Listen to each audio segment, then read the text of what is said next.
Good evening, everyone. This evening, we are going to be hearing from Dr. Molly Martha Robertson, who is the Assistant Clinical Director at the Center for Mind-Body Health in Toronto. We were introduced to Dr. Robertson, through Dr. Shelley McMain, who is a DBT clinician and a researcher at CAMH. Our founder, Lynn Curry, met Dr. McMain in 2012, and Dr. McMain has been a supporter of Sashbear ever since. Dr. Robertson received her doctorate in clinical psychology from Columbia University and is a registered clinical psychologist with the College of Psychologists of Ontario. She completed pre-doctoral and postdoctoral training at the Center for Addiction and Mental Health's Borderline Personality Disorder Clinic and Women's Program, and has also worked in the University of Toronto Health and Wellness Center. She has extensive experience in dialectical behavioral therapy, cognitive behavioral therapy, and psychodynamic therapies. She provides assessment and treatment to adults experiencing difficulties regulating emotions, trauma, substance use, impulsive behavior, depression, and anxiety. The topic this evening is coping with emotion dysregulation during COVID-19, using DBT skills and principles to support you and your loved ones during the pandemic. This talk will be discussing principles of dialectical behavior therapy, which is DBT, and how to tailor and incorporate specific approaches and skills to support family members with emotion dysregulation through the challenges of the current pandemic. So please welcome Dr. Molly Martha Robertson. Thank you so much. I am so thrilled to be here. I can already see there's several participants here and lots of people, and just if you're here, I'm grateful that you're here. You're already doing a much better job with this topic than you realize if you're interested in this webinar and attending. And I'm so thrilled that Sashbear is having me. I've admired this organization for many years, and just happy to share this time with you. So let's get to it. I'm going to share my screen. Let me know, Doreen, if anything is not working, or interrupt me, or let me know if I'm doing this wrong. I don't hear anybody, so I guess I'm assuming everybody can see this. I'm learning way more about technology than I ever wanted to, and having too many conversations about bandwidth and things that I don't understand. Okay, so basically, this first slide, I kind of cracked myself up when I wrote this slide. Usually these talks, I think, start with something like an objective or an agenda slide, and intention just felt right to me. It sort of made me laugh because it sounded a little bit like a yoga class and something that I probably would be judgmental of. But it really, when I was thinking about this talk, I was thinking about the work that I do. So I work at the Center for Mind-Body Health in Toronto. I'm a clinician first and foremost, predominantly. And I really see a lot of clients struggling during this time. I work with families who are struggling with loved ones with emotion dysregulation. And so my intention for this talk, or my hope for this talk, is basically to share some of the thoughts that are coming out of my clinical work, some of the ideas that I have for things that might help. There's been I looked at the webinars that have been offered to date. There's been such gifted and talented researchers in the field, and it's been a really star-studded lineup. And so I recommend that you check them out. And my hope for today is to basically just give a little bit more of a sort of some clinical examples, some personal examples, and talk a little bit about the things that I think are most helpful for working with emotion regulation problems. More broadly, what I want to do is draw out some of the core principles of dialectical behavior therapy, or DBT, and talk about how they can offer help to, I believe, absolutely anybody during this time. Even the most skillful and emotionally regulated and healthy individuals The most stable and healthy of us, in fact, have been feeling much more intense emotion during this pandemic. We've had much more limitations on how we cope, how we navigate these emotions. There's been words and phrases like unprecedented time and the new normal being thrown around. And that also applies to how we're all feeling right now and how we're working with those feelings. So I'm hoping that this talk can be applicable to everybody. So basically for yourselves, for supporting your loved ones who may or may not have emotion dysregulation problems, who may have borderline personality disorder, but really to talk about some of the fundamental theoretical underpinnings of DBT and how, if you can understand some of those core concepts, some of the sort of the wisdom of the theory behind it, it's a lot easier to kind of figure out and tailor your approach and how you're working with your own emotions and also how you're supporting your loved ones. So in terms of DBT specifically, there's a lot of information available about specific skills that are a part of DBT. So skills like how to better regulate your emotions, skills like how to tolerate intense distress. Those are pretty readily, or not as readily available as they should be, but people are typically more familiar with those. But what I'm hoping to do is really bring out some of the undercurrents and touch on some of the rich theoretical foundation of DBT. And so how, if you can understand some of these core principles, they can be easily adapted to meet the needs of the moment. Okay, so there are three important theoretical foundations which DBT treatment strategies come out of. So it's really the blending of all three of these that makes the treatment so effective. And if you can keep these in mind, it's also going to help you in how you understand and connect to your loved ones who may be struggling with emotion regulation problems. The first one is learning theory, which is based on essentially what is the response kind of internally or in the environment to a behavior that keeps that behavior going. How do people learn new things, and what are the things that are necessary for change to happen? The second one is Zen philosophy. So that's the idea that oftentimes suffering comes from essentially fighting reality. And the more that you can basically surrender to reality or accept the reality, then there may be pain, but the pain does not create suffering.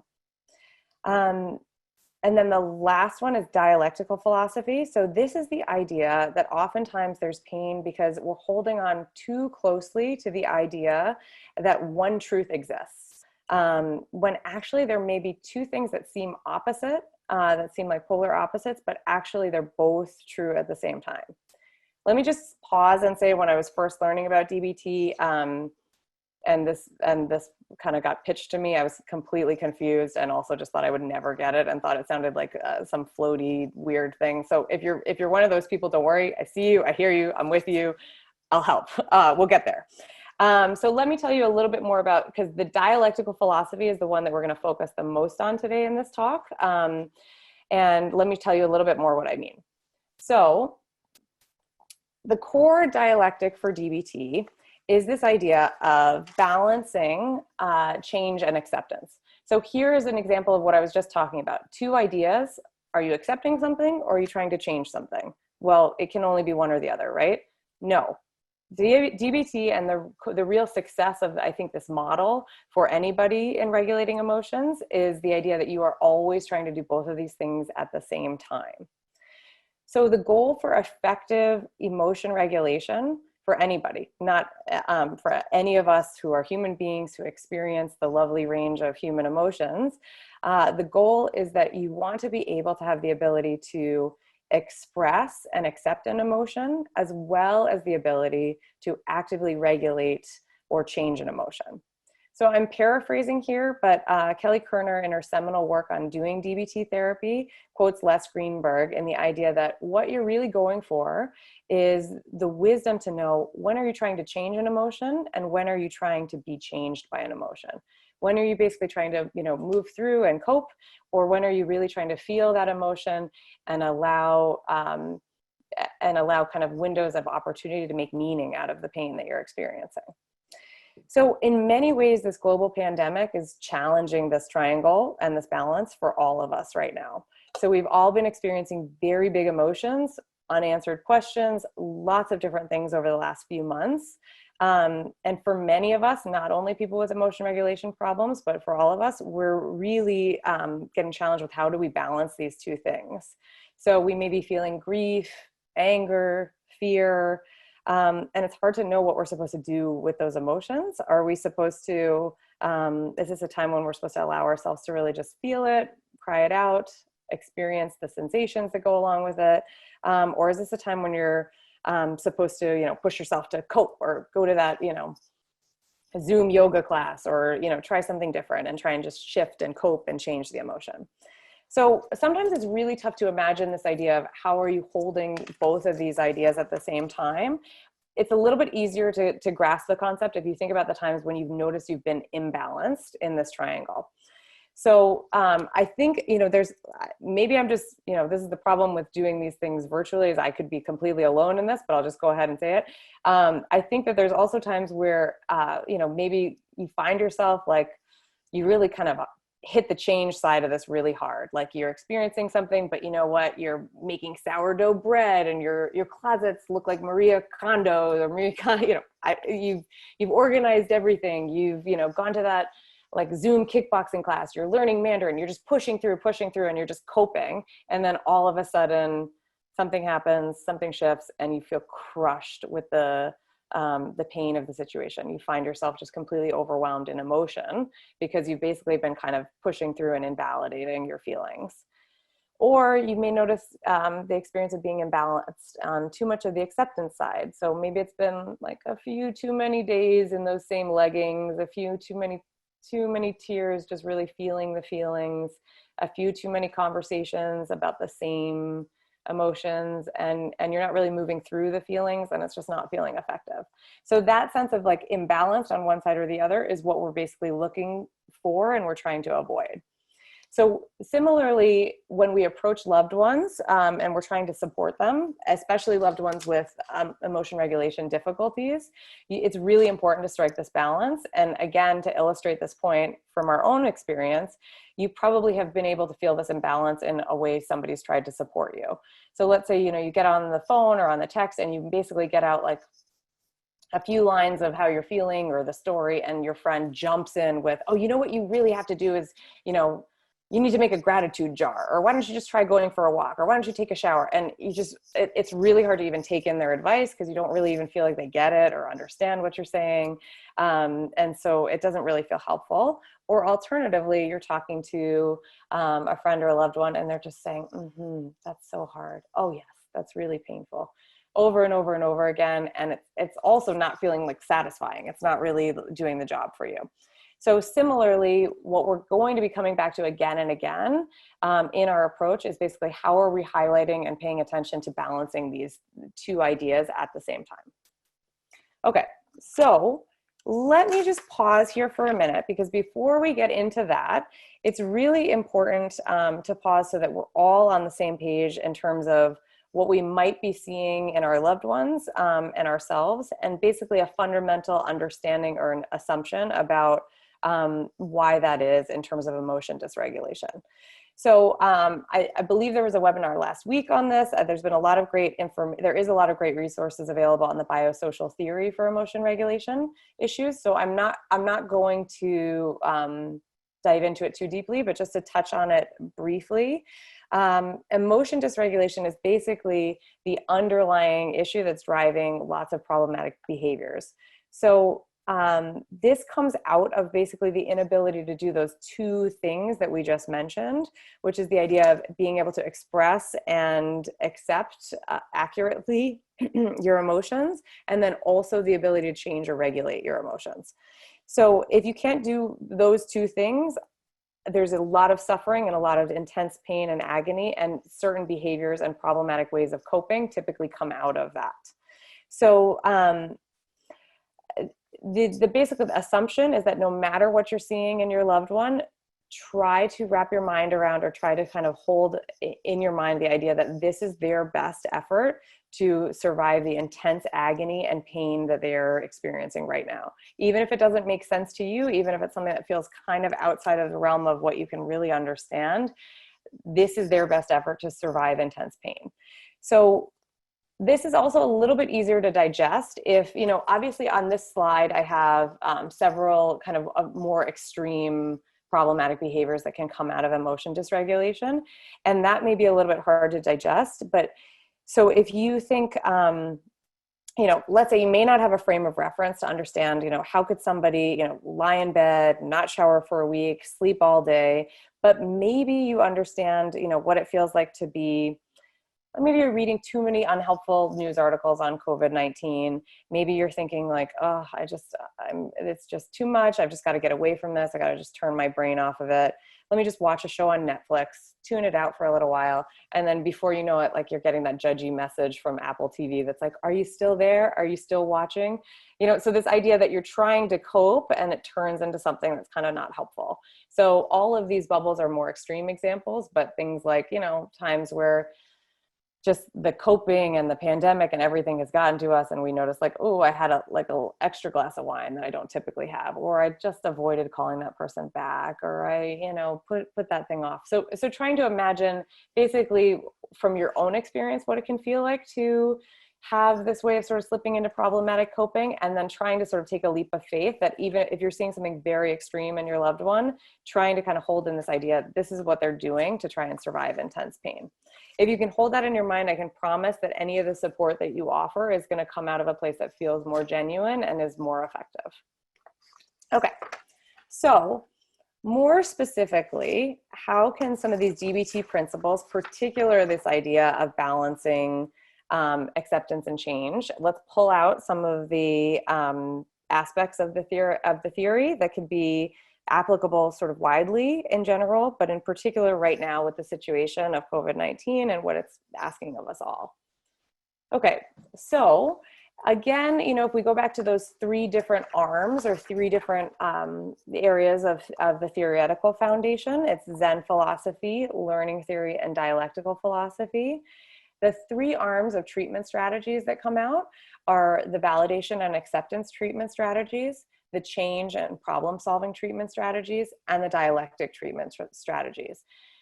I'm not going to go through all of these because I would love to train you all to be DBT therapists, but we can't do that in 30 minutes. But I am going to pull out the ones that I think are the most helpful for right now in particular, and also in terms of supporting a loved one, but also can be applicable for the ways in which we've all been challenged to deal with intense emotions during this time.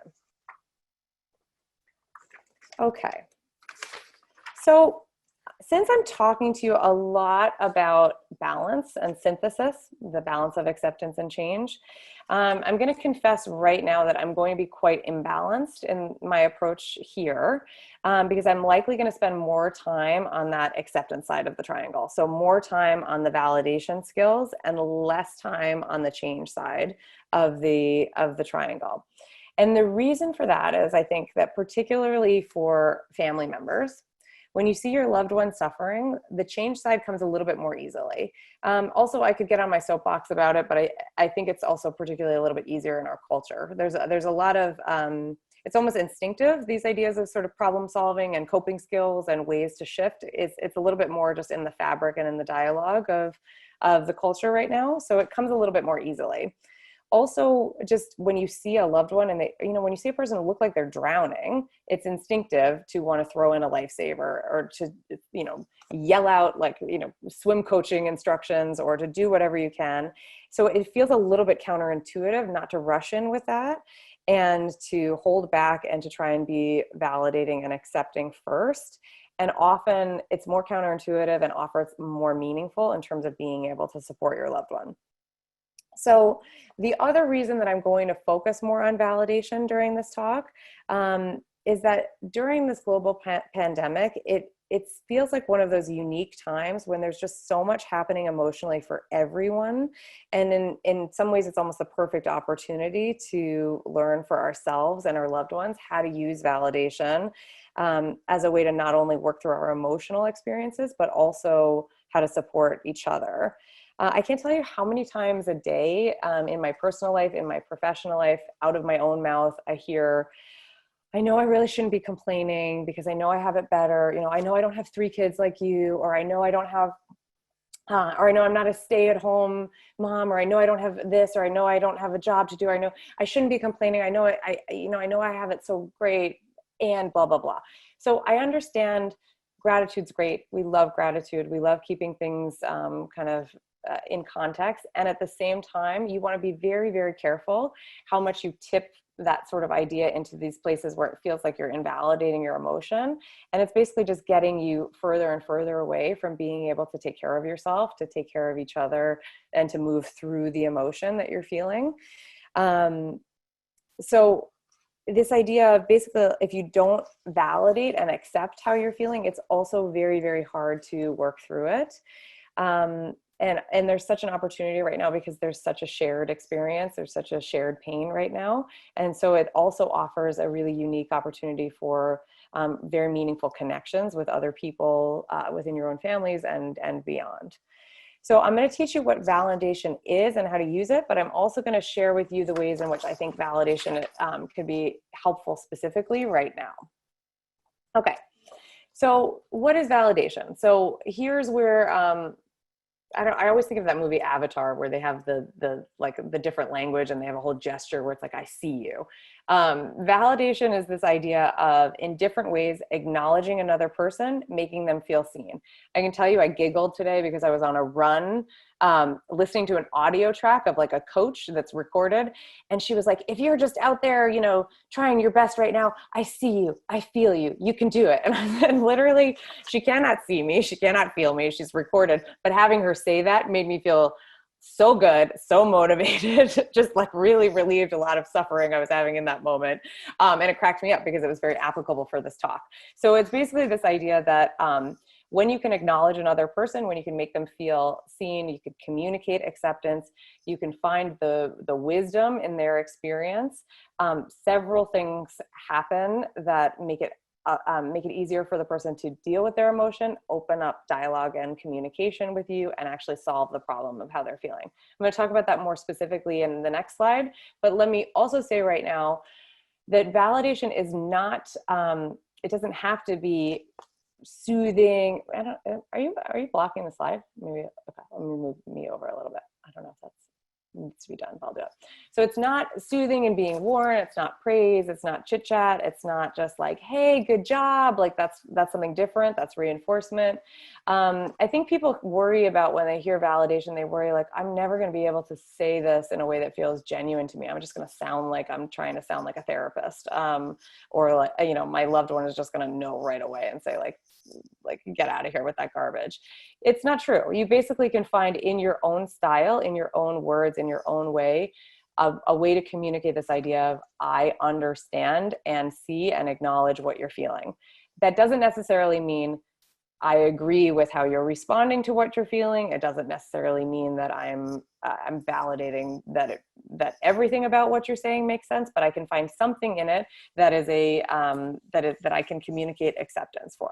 So, you know, I use a lot of humor when I validate. I swear when I validate. I have my own style, and everybody, including every single family member, you can find your own style for validation. I see this a lot with when I do parent coaching sessions, that there's this worry of like, that's just not me. It's not going to sound like me. It's not going to be genuine. With practice, this can definitely become genuine and can feel very natural.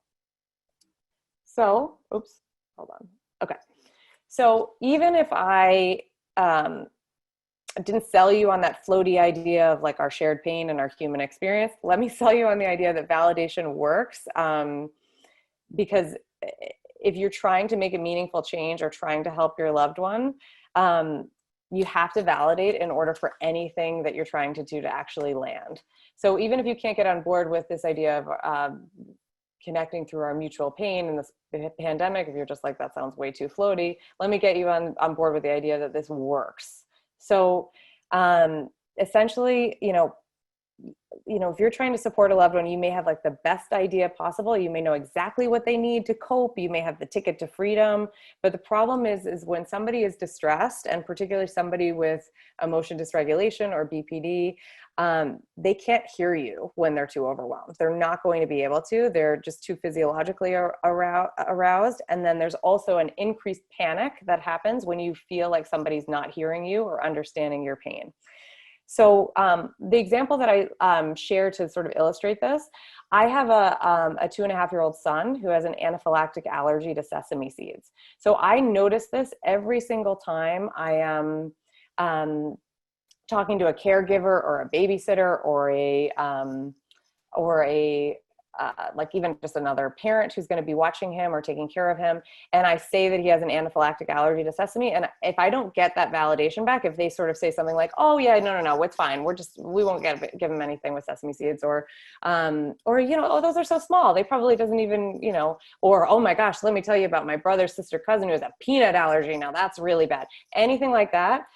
If I don't get any validation, or I don't feel like they've really acknowledged and heard and really understand the severity of what I'm saying, then I can't hear anything else. So if they're talking about like the routine or what we're going to do or what time are we picking him up, or even if they get to it later and they tell me, oh yeah, no, but I mean, we don't have anything in our, with sesame seeds, I can't hear them. So this idea of, in order to actually reduce emotional and physiological arousal, validation is important.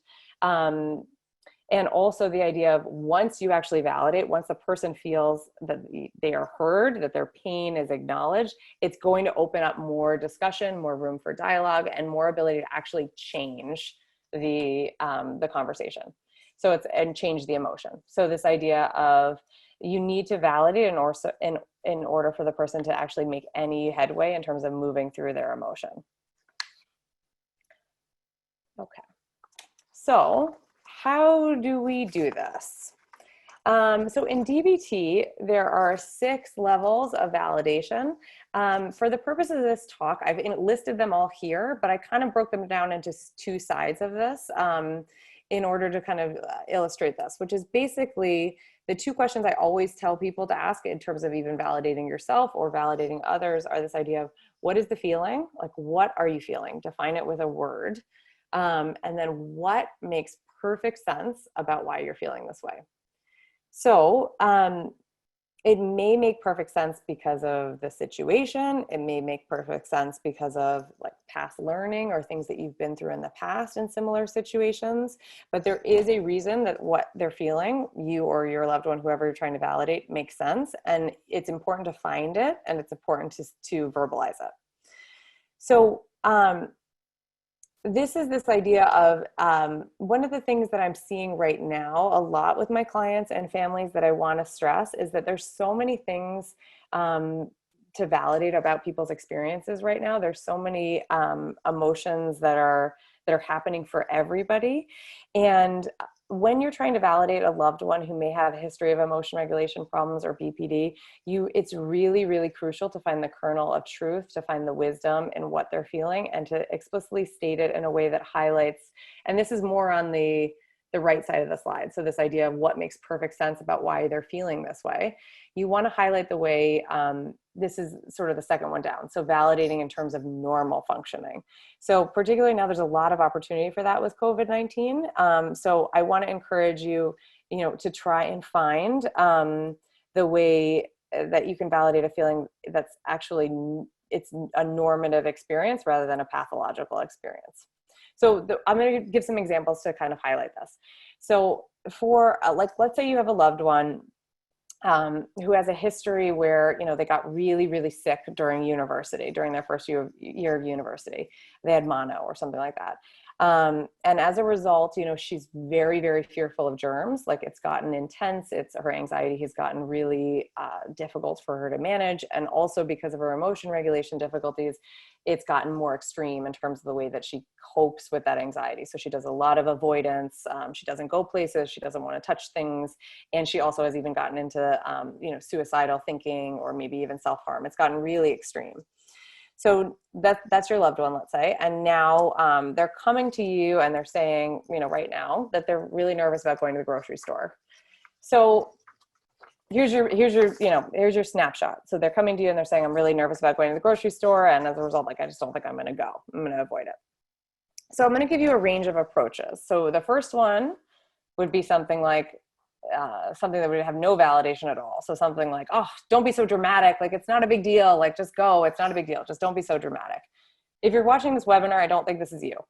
So let's just put that there. But I also do think that, even the most loving and validating of loved ones can sometimes just be caught off guard by the intensity of their loved ones, and the intensity of the emotion of their loved ones, so can sometimes veer into saying things like this.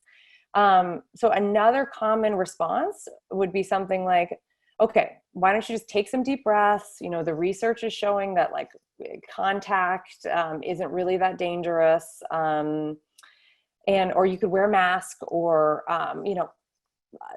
just go in and go out. It'll be over before you know it. So all of those things, like there's nothing wrong with that. Like those are lovely and suggestions. And they probably would be really helpful. The problem is that's imbalanced in the sense of it's jumping in a little bit too much with the change side of our triangle too quickly. So if somebody's distressed, like that person, the loved one in this example, is probably going to get even more dysregulated and emotional trying to get you to understand how scared they are. Because if you think that you could just solve it like that, you obviously don't really get what it's like. So it's actually going to make them more dysregulated and less likely to hear you. So you want to say something validating. So here's this beautiful slide with all of these different choices of the ways that you can validate. What are you feeling? So that would be something like, I hear that you're scared. I hear that you're having lots of like feelings like you don't want to go. You could range or kind of fall more into sort of the range of saying something like about past learning. So like, I hear that you're scared, and especially because, you have these mental health struggles, or especially because, you've had that problem with being sick and a lot happened to you in your life around that. I want to encourage you to actually go for that's not bad. Like that's good. That's validating. But if you can go for the like radically genuine shared experience, something like, oh my gosh, like, of course you're scared. COVID-19 is scary for a lot of people, and maybe even share a little bit of your own experience. So something like, I've never paid so much attention to washing my hands before. Something that you can really share that's genuine to you. I often feel, with parents or loved ones, when I do kind of family work or parent coaching, there's a little bit of a fear, and especially now with COVID-19, there's a little bit of fear of, I don't want to give them ideas that what they're feeling is, I don't want to plant ideas of how to feel, or if they maybe they weren't scared, and if I say it now, they're going to be scared. Trust me, I have a sense like that's very, very unlikely. It's actually much more meaningful to share with a loved one like a normal emotion that you also may be having. They're used to feeling like their emotions are too dramatic or don't make sense or are just too dysregulated. So it's so meaningful to hear your emotion make sense. It's actually, I have something similar, maybe sharing a little bit of your own experience really makes the arousal go down and actually makes them much more able to move through it and much more open to hearing other suggestions that are a little bit more on the change side, so that it will land more easily. Okay, so validation, which we just gone over, is really sort of the superpower for working with your own emotions as well as your loved ones, particularly with intense emotions. But I also want to briefly touch on the idea that in DBT, there are very specific skills for teaching us how to actually practice to learn to allow, express, acknowledge an emotion in a really more skills-based and concrete way. So there's a lot of great information available like on the web and different kind of aspects of these DBT skills, but I'm going to touch on a couple. I'm not going to give in-depth kind of descriptions of them, but just to touch on the fact that there are these skills, and these are the ones that I think are probably the most useful. So radical acceptance is, that's a heavy hitter. It's basically, and this is the one that's kind of coming out of the Zen philosophy that we talked about. It's the concept that the more that we fight reality, the more that we throw temper tantrums, the more that we refuse to do kind of what's needed, the more that our suffering increases. So if we're able to turn our minds towards, accepting the facts of reality as it is, it not only just keeps pain as pain, and doesn't turn it into suffering, but it also means that we're more able to work with our situation as it is and then possibly change it. So again, acceptance and change. You cannot change anything about your situation unless you first accept it. So the metaphor that I like to use is playing poker. I've never played poker, but I like this metaphor anyways. It's basically this idea like you're being dealt a specific hand. You get the hand, it's a crappy hand. You have a few choices. You can kind of throw your cards down. You can flip the table over. You can accuse the dealer of being a cheat. I watched Butch Cassidy and the Sundance Kid recently. You're a damn cheat. You can do all that stuff. Or you can basically accept that this is the hand that you've been dealt right now and try to play at the best of your ability. I'm accepting the fact that this is a very important professional moment for me, and I'm having to do it in my bedroom because this is where the router and the Wi-Fi is strong. I'm radically accepting that. And with COVID-19, there's lots of different examples where we're all basically, there's things that we cannot change about our situations, things that are out of our control, and we have to accept it. So what's important about accepting it is that it doesn't mean that it's not painful. It's probably still very painful. And it doesn't mean that you can't change it, but it means that if you accept it, it keeps the pain as pain. It doesn't turn it into suffering. So again, this webinar is very timely for me because I had this realization about this skill recently. I was getting in the habit where, you know, like I said, I have a 2.5-year-old. So I have like 12 minutes when he's plugged into a Paw Patrol where I can call one of my loved ones and kind of really connect with them. And I was noticing that, you know, and I have family all over, you know, all over the United States. I have loved ones, you know, in lots of different areas with lots of different practices around COVID-19, lots of different case numbers, et cetera. And I was noticing that when I was calling them in my 12 precious minutes with, you know, the Paw Patrol soundtrack going on in the background, I was doing this almost like interrogation of, you know, like, and who did you see? And did you wear a mask? And where did you go? And, you know, how much, who do they see? And how much do they hang out? And I was really, and then I would end up yelling at people or fussing at them if I felt like they were being too risky. And then I would hang up the phone and then I would feel terrible about it for the rest of the day. And I would feel like I didn't get to enjoy connecting with them and also just kind of stewing in it. So I had this kind of realization that part of the problem was that I wasn't accepting my lack of, you know, the fact that I can't control keeping all of my loved ones safe, the fact that I can't control their decisions, and that I can't control their environments, and that was really difficult. And I was fighting accepting that in those 12 minutes, fighting. And then it was increasing my suffering because then for the rest of the day, I was hanging on to it and I was missing out on enjoying what I really wanted, which was a feeling of closeness and connection. So when I radically accepted it, let me just be clear, that doesn't mean that I'm not still extremely nervous. It doesn't mean that I'm not also resentful about the fact that I can't necessarily control things, but it did mean that I could, it doesn't mean that I don't still say, maybe you shouldn't go to do that thing, or have you thought about that, or whatever. I still say it. But if I turn my mind towards the idea of accepting it, it's a little bit easier for me to then keep the pain at just pain, keep it at fear, keep it at anxiety, and not turn it into this sort of like grinding, stewing suffering. Okay, so now we'll get into the change skills for COVID-19. So like I said, I've been very imbalanced on the acceptance side, and I do want to highlight some of the change skills.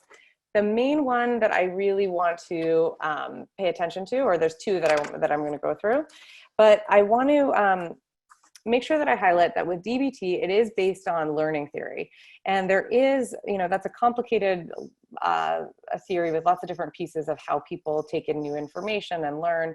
The one that I want to highlight in the scope of this talk is the idea of positive reinforcement. You're all doing a great job because you're here. Let me just say that. See, it felt good, right? There's a positive reinforcement is this idea that we need a reward. If you get a reward or some sort of something that's sort of added, yeah, a reward. Don't say reward again. Oh, I did it. For doing something, it's going to increase the likelihood that the behavior will continue. So we often forget about this idea, and I think it's really important, especially during COVID-19, to go ahead and reinforce yourself positively. Tell yourself good job if you handle something skillfully. Give yourself a small treat. It's going to go a long way, and we all really love to hear from loved ones that they see the effort that we're putting in. So this is something that I'm also seeing now. I have a lot of clients where I feel like they're doing really well. They're coping really exceptionally well, given everything that they're challenged with. And I'm kind of holding my breath and hoping that the family members will say explicitly, you know, it sort of sounds weird sometimes in our culture, in our like kind of narrative to say like, hey, good job. You know, like it sort of sounds a little corny sometimes. Trust me, it works. It's helpful. People love to hear it. it's really important to get ahead and reinforce positively somebody's efforts and their change and their behavior. It's going to make it much more likely that they're going to keep up the skill use and keep up the coping. Okay. The next skill, or the last change skill that I want to highlight is, so in DBT, there's a lot of specific skills around how to cope with intense distress. There's a lot of skills on distraction ideas, things like exercise, things like, you know, distracting your mind, doing different activities, lots of different things that I think come a little bit more naturally to people. So the one that I want to focus on is the tip skills. I went through this with my husband, who's a lawyer, and he's like, why is there only one P in tip? They combine the two P's at the bottom into one P. Don't worry, it's not a typo. But this is the idea that this is the way to decrease physiological arousal. So these are the skills that activate the parasympathetic nervous system and activate a relaxation response in your body. This is very important if you have a loved one who has intense emotion dysregulation. They are likely very physiologically aroused, even if you can't see it.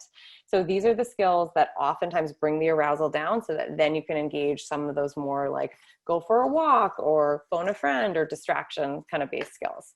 So the first one, temperature, is about submerging your eye cavities or your face in ice cold water. So whether that's a bowl of water filled with ice cubes, dunking your face in 30 seconds. It's very intense. Don't do it longer than 30 seconds, and don't do it if you have any kind of heart condition. Or putting like frozen peas or anything that you have in the freezer right here. What it does is it immediately decreases your heart rate. It activates a reflex that we all have, immediately decreases your heart rate and increases your oxygen, activates your parasympathetic nervous system. Intense exercise, I don't think that one needs much explanation, but the idea is to not do it as kind of a habitual thing. That's great if you're doing that, but that's a different skill. For this one, you do it in the moment. It has to be intense. You're thinking like jumping jacks, burpees, running up and down the stairs. Do it intensely for something like under 20 minutes. The third one, paced breathing. A lot of good resources on this online, but the main thing to take away is that you're increasing your exhales longer than your inhales. So the exhales have to be longer than the inhales in order to activate the relaxation response. And the last one is progressive muscle relaxation. So that's systematically, again, a lot of guided ones online, systematically going through and first tensing and then releasing different muscle groups in order to basically trick your body into relaxing. So again, these are ones that are basically, like I like to say, it's kind of communicating with your body in a language that your body understands. Okay, there we are. So in conclusion, this is the idea, I think, or the kind of main idea that I want to leave you with is this idea of balance, of acceptance and change. It can feel really, really foreign at first, especially if you're somebody who's used to, you know, being on one particular side or the other, maybe more of the listening and just accepting and just and really holding somebody's pain, to sort of think, well, how can I jump in and kind of offer some skills or some suggestions of how to move through the emotion, and vice versa. If you're a little bit more of like a problem solver, it's a little bit foreign to kind of just validate and just accept this emotion that's happening. Both, I think, are absolutely critical for not only supporting your loved ones, but also this idea of, you know, DBT is a treatment that's designed for people with emotion regulation difficulties. And also, given the current situation, given what we're all challenged with, there's a lot of wisdom to offer everybody, because we all are having things that sort of mirror some of these problems, in the sense of we have a lot of emotions, they're very, very intense, and a lot of limitations on how we can cope and what we can do to change them. So the more that you can kind of think about this balance for yourself, it's going to come a little bit easier to know how to approach your loved ones as well, and also for yourself, how to move through your pain in a way that's helpful and meaningful. Okay. So thank you. So I put up my the website and the information for the clinic that I work out of, and my if you go on that website, my contact information is there. If you have if you need to contact me, I'm happy to help. So I think, yeah, take it over to questions. That's fabulous. Thank you so much. You're welcome. That was really, really interesting and also entertaining to listen to. I want to thank you. Did anybody laugh at my jokes? For just the fact that you brought so much levity and humor to this, because we are all struggling, and it's such a heavy time for everyone, and really to just bring that is absolutely such a gift. So thank You're you welcome. for that. Yeah. I want to ask, first of all, a question specific to COVID, Yeah. in terms of our loved ones with BPD. And interestingly, this came up from two completely different perspectives. One person saying, how do I cope with the fact that my loved one with borderline personality disorder doesn't acknowledge the issue around COVID and the severity? And on the flip side, my loved one with borderline personality disorder is very well informed about COVID, takes it very seriously, is very cautious, and is very frustrated by how other people are taking it very casually. It's a great question. Yeah, I'm having experiences with that with clients and loved ones and friends as well. I think I would go back to basically this idea of, so it's difficult because I can even hear in the phrasing of both of those questions, this idea of my loved one's a little bit imbalanced. Like either they're not taking it seriously enough or they're taking it too seriously. So when you feel that kind of imbalance, and again, if you think about any sort of triangle, oftentimes our instinct is to go to the other side. So basically trying to argue with them against, well, you should be taking this more seriously, and here's all of the research, and here's the literature, or you're taking it way too seriously, turn off all of the information. And what happens is essentially you're getting polarized with your loved one, and it's not going to be meaningful in any way. So you want to think about, again, this idea of the synthesis between these two ideas. So you first, for both of you, I think my suggestion would be to think about what makes perfect sense about why they're feeling this way again. So this idea of what makes perfect sense about this idea of wanting to completely ignore the risks that are there. What makes perfect sense about that? Have you ever had a time where you've just thought like, oh, I just don't want to think about that? Like, have you ever, and maybe draw on a specific example of, I mean, I let my kid eat a M&M off the sidewalk yesterday because I just thought, I don't want to think about the germs. So I'm just not going to think about it. I'm going to let him eat it. I'm not going to think about it. Think about sort of normal experiences that you can kind of draw on. And similar, this idea of what makes sense about wanting to have so much information and wanting to be really well informed and trying to validate, I get it. Like, I get how, this is scary. This is risky. You want a lot of information, and validating and then leaving it. So not validating and then switching right away into the change, really thinking about how can I get over to their side and validate. And then it's going to make the conversations a little bit more easy about how can we work towards finding kind of a synthesis. Great. Thank you very much. I think that was very helpful. Before I ask the next question, I've been asked if you could stop sharing your slide so that people can see you more clearly. Sure. Again, I'm sorry if I stopped screen sharing. Is that what I do? Stop the screen sharing. All right, there I am. Perfect. Okay. And that way we've got a couple people who are also lip reading as they're watching. So seeing you bigger will help. So another question, and again, we've had a lot of comments coming in about how much people have really appreciated the examples that you have provided and wanting more and more of them. So one question came in about your discussion around your son's allergy, and if maybe you could just give us some really specific examples of the types of words that you might put around how you would validate his experience of that. And I can tell you from specific examples, having people say, oh my gosh, that is absolutely terrifying. Or even be curious, how did you find out that he had an allergy? Oh, wow. What do you do? And then really being curious. So this idea of imagining, and that kind of validation around this idea of how would you feel? So instead of, and this is hard because of course, most of the people who I'm talking to in this moment are probably planning like a birthday party. Well, this is back pre-COVID, but they're thinking about like, what food am I going to serve? And I'm trying to ask if the kid, I've got one kid who doesn't like hamburgers and they have their own stuff. But this idea of just pausing for a moment, looking the person in the eyes, this is kind of that accurate listening that really just, I hear you. And then having a genuine, oh, wow, that's really serious. Okay. And then sort of with that, the body language, the eye contact, that's kind of part of that accurate listening. And then just curiosity. How can I help? Tell me what it's like tell me what it's like, and how can I help? Great, thank you. Yes, and I know when we teach the Family Connections program, those are some of the really basic ways of starting out with that validation piece, right? Is first of all to just be really listening attentively and really genuine in your listening, and then just kind of bring curiosity to it and just ask questions without making assumptions. Exactly. Right? Thank you. So then another question about validation, and thank you, because it's such a huge topic for us. How do you validate when your loved one perceives things differently than how they really happened? This one's tough. Yep. And I think that there's a lot in validation, and there's a lot about this idea of not validating what's not valid, which I got a little bogged down in when I tried to put it in the slide, so then I cut it. So I'm glad this question was asked. But this idea of you really, really do want to focus on what you can find. So that's that idea in DBT of the kernel of truth or the kernel of wisdom. Trust me, there's something.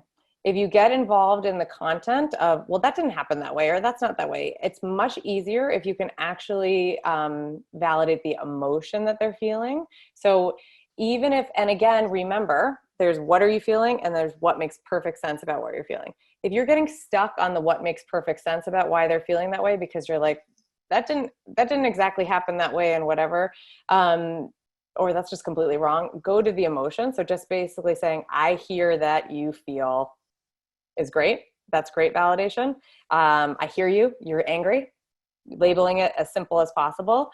It's a little bit difficult if you have a history of feeling like you're perceiving things differently from the way they are. So this one might not land, but it could land if you say like, if that's what, if you remember me saying this, then I totally get why you feel super pissed or super angry or whatever.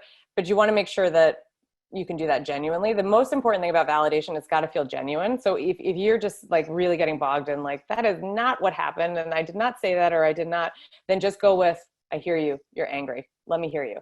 Tell me about, like, and again, as Doreen was saying, the body language, the eye contact, and just labeling the emotion is a great place to start.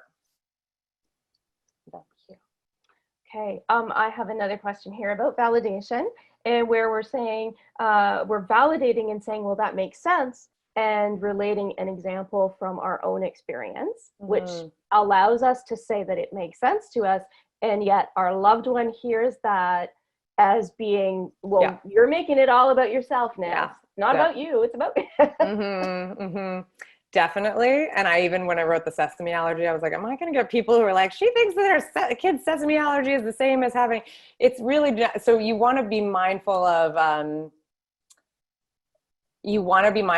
basically, like, I just to say, I hear that. And if that's the way that the person's going to hear it, then just don't say your experience, just say like, oh, I think anybody, or I get that a lot of people feel that way, or I get the, but, and then jump back into, but I hear that, I don't know what it's like for you. I'm just saying that I understand, for me, this is the way that I feel, but tell me about what it's like for you. I hear that you're anxious. I understand, like, I can imagine why I would be anxious, but I really want to hear from you. So getting more curious about their experience, but still try. Don't worry. I mean, you can fail. You can repair it. You may bomb. I bomb all the time with my validation. It's okay. It's good to try. And that is so true, that it takes a lot of practice, and you have to be prepared to fail, and you have to not give up when you're validating and say, oh, well, that didn't work. Okay, so I'm never going to validate again because it didn't work that one time. We have to be willing to really continue to engage with this skill and practice this skill. That's why they're called skills, right? Because you have to practice them. Fabulous. Okay. I am just going to see, did I have another I don't have another question just lined up. I'm going to turn it to Kathleen and see if Kathleen has anything that she has on her side that people would like to have you answer. Hey, I do have a couple. First one's kind of easy. When in this recording, are they going to have access to the slides? Yes, the recording will include the video piece, so they'll be able to watch the slides at the same time. Okay, great. Thank you. How can we encourage our daughter to use her DBT skills and tip skills when dysregulated without making her more upset? That's really great. Awesome that you know the DBT skills and the tip skills, whoever the family member is. You're probably doing a better job than you realize. especially when somebody's upset, and especially if they're feeling, a lot of times people that I work with have a lot of shame when they're also feeling upset. So you saying, well, how about you use your tip skills, or what would your therapist say right now? Any of that, it's almost like sometimes putting a spotlight on that feels very, sometimes can feel shame inducing, even though it's said with with love and the best intention. So what it says to me is oftentimes like you probably need to validate way more than you realize. Like a good rule of thumb is you probably need at least 3 validation sentences or statements before you suggest a change skill. So before you say, I've got the ice pack right here, you know, can you try your tip skill? You want to say at least three things that are something like, I can hear that you're really upset. I totally get why you're upset right now. You know, it's really overwhelming. I'm overwhelmed, upset. Hey, do you want to, and offer, like say it in the spirit of offering. Do you want an ice pack, or is there anything that I can do to help right now? But again, more validation to change is probably what the problem is, the ratio. Okay, great. Thank you. Sure. This one, it's a little bit different, and I don't know if you have any suggestions. My question is dealing with alcohol layer in the dysregulation phase and also bulimia. It's so hard to buy food and even harder to see it go in the toilet. Any suggestions around that? That's so tough. Absolutely. Suggestions. I mean, I think that's really one for making sure that they're trying to get your loved one access to treatment if they're not in treatment. And then also with those specific disorders, there's a lot of or specific kind of guidelines for family members. So maybe family support around that. But again, validating what's valid. So validating the fact that they're struggling, that they're in pain, that they're having these emotions, but not validating like, and of course it makes sense that you're drinking, or of course it makes sense that you're, you know, throwing up. You don't want to validate kind of the invalid responses to emotion. You want to just stay with the emotion.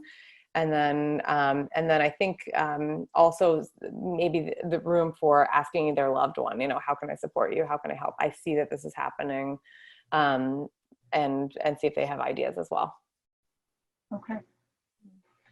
And the last one that I think needs a little bit of help with is dealing with suicidal feelings that are increased due to COVID-19. Yeah, absolutely.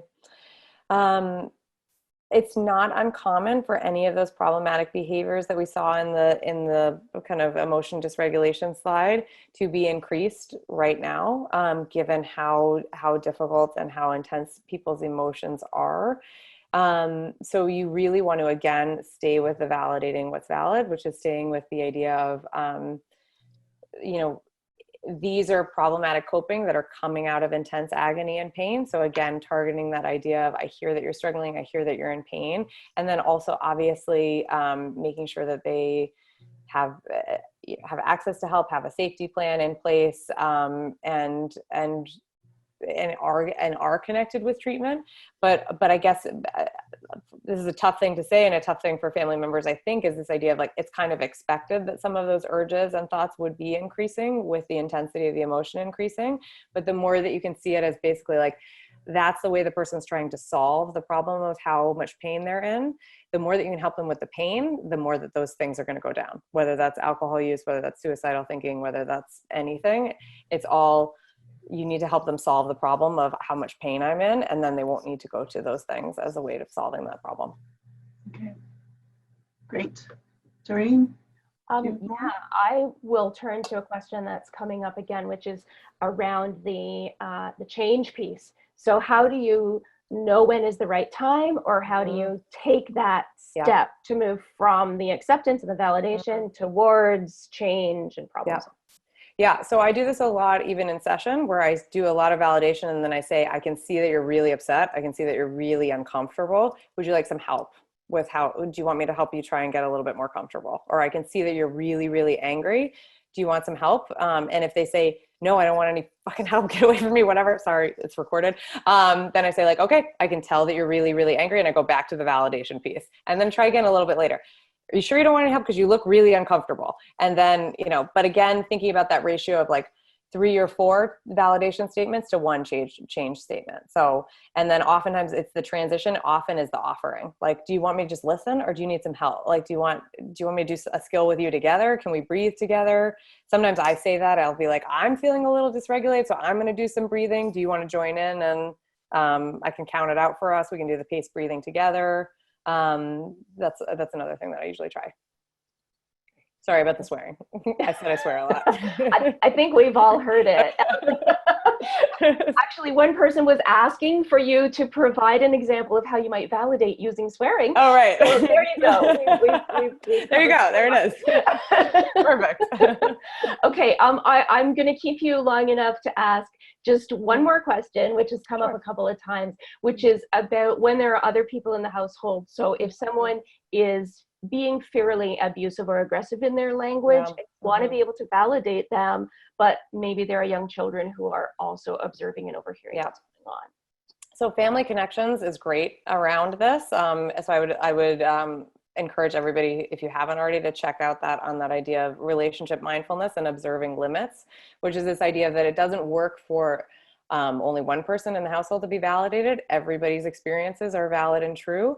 So it is absolutely within your right to validate the emotion and then also observe a limit around something like, I hear that you're really, really upset. We can talk about that all, but I can't let you yell in front of, or we need to make sure that you're in a safe space. So I hear you, you're really having trouble. You're completely losing control.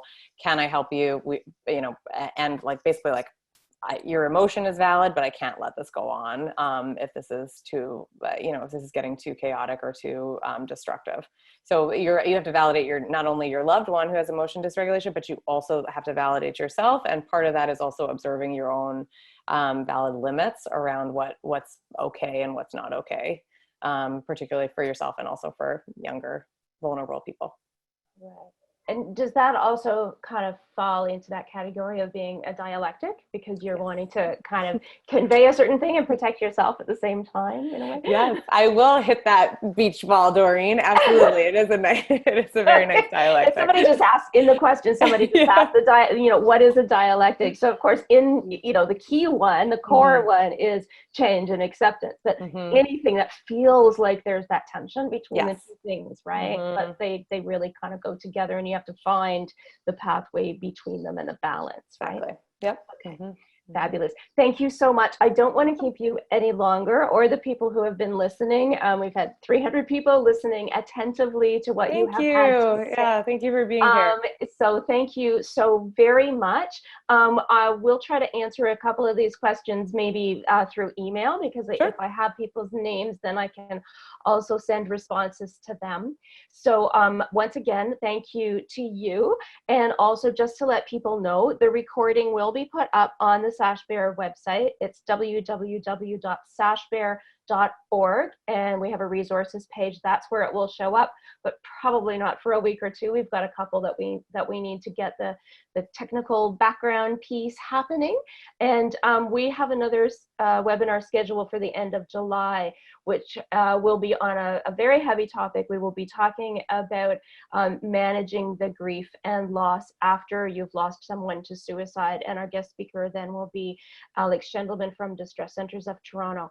So the email will be going out to people on our mailing list about that one. So once again, thank you very much, Molly, and I wish everyone a good evening. Take care. Thank you.